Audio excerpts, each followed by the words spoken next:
Operasi kilat lumpuhkan Komandan Batalion OPM, eksekutor KKB terkepung, berakhir tewas di tempat. Seorang komandan batalion kelompok kriminal bersenjata, KKB, Organisasi Papua Merdeka, OPM, bernama Lipet Sobolim tewas.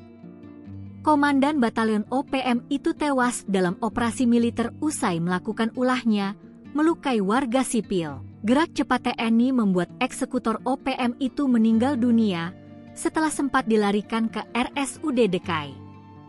Peristiwa ini berawal dari aksi pemacokan terhadap dua warga sipil bernama Bernior Telena, 36, dan Soleman Ilu, 30, di Jalan Baliem, Jalur 1, Distrik Dekai. Kedua korban mengalami luka bacok dan segera dilarikan ke RSUD Dekai untuk mendapatkan perawatan medis.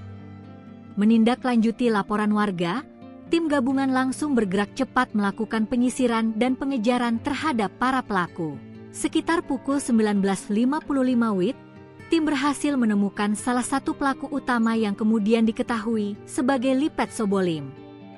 Untuk mengelabuhi petugas, Lipet Sobolim telah berganti nama sebanyak 3 kali, dari Lipet Sobolim alias Cocor Sobolim, dan terakhir menjadi Junior Bocor Sobolim. Berdasarkan catatan, Lipet Sobolim alias Cocor Sobolim merupakan komandan batalion Semut Merah KKB di Yahukimo yang memiliki rekam jejak panjang dalam serangkaian aksi kejahatan bersenjata di wilayah Papua Pegunungan. Kaops Damai Kartens Brigjen Pol Dr. Faizal Ramadhani menegaskan bahwa tindakan terhadap pelaku bersenjata merupakan bentuk penegakan hukum yang tegas dan terukur.